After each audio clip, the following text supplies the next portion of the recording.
नमस्कार दोस्तों, स्वागत है आपका टेक्नो डिफेंस अपडेट पे। तो दोस्तों, हाल ही में जापान ने अपनी नीतियों में काफ़ी ज़्यादा बड़े बदलाव किए हैं, जिसके अंतर्गत जापान ने फैसला किया है कि अब वे इतिहास में पहली बार लगभग 12 ऐसे देशों को अपने डिफेंसिव वेपन्स के साथ में ऑफेंसिव वेपन्स को भी एक्सपोर्ट करेंगे, जिसमें फाइटर जेट से लेकर के सबमरीन जैसे बड़े हथियार शामिल है। तो इन देशों की लिस्ट में भारत भी शामिल था, क्योंकि आप सबको पता है कि जापान भारत का काफ़ी बड़ा एलाई है। तो ऐसे में भारत के पास भी जेट और साथ में जो सबमरीन्स है, तो उनको लेकर के यहाँ पर काफ़ी ज़्यादा बड़ी अपॉर्चुनिटी मौजूद है। तो जापान की इन नीतियों के बाद भारत के पास एक काफ़ी ज़्यादा बड़ा मौका मौजूद है, जिसके अंतर्गत हम जापान से कई क्रिटिकल टेक्नोलॉजी और साथ में वेपन्स को एक्वायर कर सकते हैं, जिनका इस्तेमाल हम अपनी सेनाओं के लिए कर सकते हैं। तो इसी को लेकर के एक आर्टिकल छपा था, जहाँ पर रिपोर्ट किया गया था कि अगर भारत को जापान अपना 6th generation fighter jet program offer करता है, तो क्या ऐसे में भारत को उस प्रोग्राम को ज्वाइन करना चाहिए।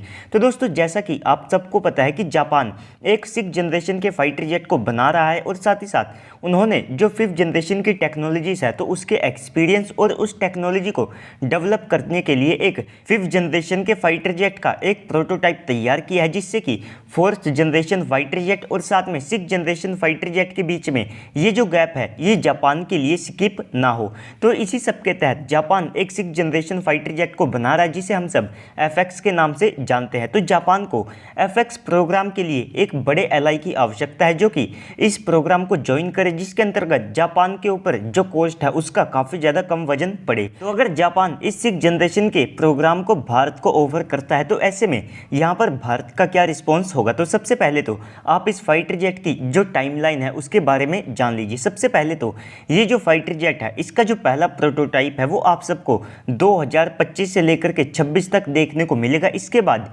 इसकी जो फर्स्ट फ्लाइट है उसको 2028 तक कंडक्ट करने का प्लान किया गया है। और अगर आप इस टाइमलाइन को देखते हैं, तो ये आप सबको हमारे एमका के मार्क 1 वेरिएंट से मैच होती हुई दिखेगी। तो अगर सारी चीज़ें टाइमली चलती है, तो इसके बाद इस फाइटर जेट के कई साल तक टेस्ट को कंडक्ट किया जाएगा, और 2035 से इसका मास प्रोडक्शन शुरू किया जाएगा। और मास प्रोडक्शन शुरू होने के बाद भी आप मान करके चल सकते हैं कि कम से कम 2 साल तो इस फाइटर जेट को सर्विस में आने में लगेंगे। और इसी समय से भारत भी अपने एमका के मार्क 2 वेरिएंट का मास प्रोडक्शन अपने स्वदेशी इंजन के साथ शुरू कर देगा।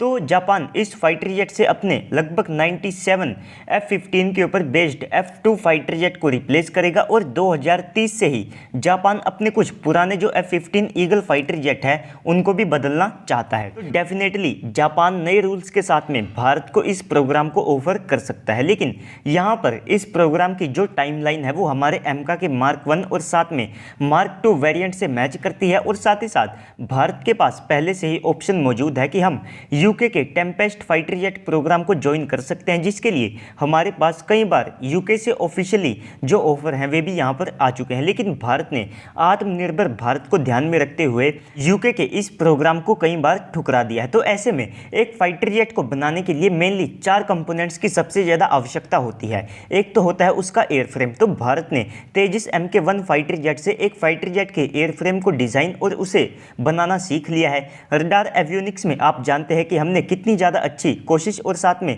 सफलता भी हासिल की है। साथ ही साथ हम वेपन्स को लेकर के भी जो है 2025 तक का आप टारगेट देखते हैं कि 2025 तक भारत के पास फाइटर जेट से रिलेटेड सारे वेपन्स आ जाएंगे। तो इसके बाद हमें सबसे बड़ी समस्या ये है कि हमारे पास एक जेट इंजन मौजूद नहीं है खुद का। तो ऐसे में अगर हम जापान के साथ इस इंजन को लेकर के कुछ वर्क करते हैं, तो उसमें काफ़ी ज़्यादा समय लग जाएगा, और साथ ही साथ जापान के साथ एक जेट इंजन को बनाने को लेकर के भारत को काफ़ी सारी परेशानियों का सामना भी करना पड़ सकता है। तो इसी के कारण से भारत ने 2028 से लेकर के 30 तक फ्रांस के साथ M88 के ऊपर बेस्ड एक नए इंजन को बनाने का फैसला किया है। और इसके बाद अगर हम जापान के इस 6th जनरेशन फाइटर जेट को ज्वाइन करते हैं, तो इससे भारत को काफ़ी सारे जो फाइटर जेट हैं वे भी खरीदने पड़ेंगे। और अगर आप जापान की फाइनेंशियल कंडीशन देखते हैं, तो वे पहले से ही 150 F-35 के ऑर्डर दे चुके हैं, तो बिलियंस ऑफ डॉलर वे वहाँ पर खर्च कर चुके हैं। और इसके बाद अब जापान को बिलियंस ऑफ डॉलर अपने 6th generation fighter jet programme के लिए चाहिए। तो ऐसे में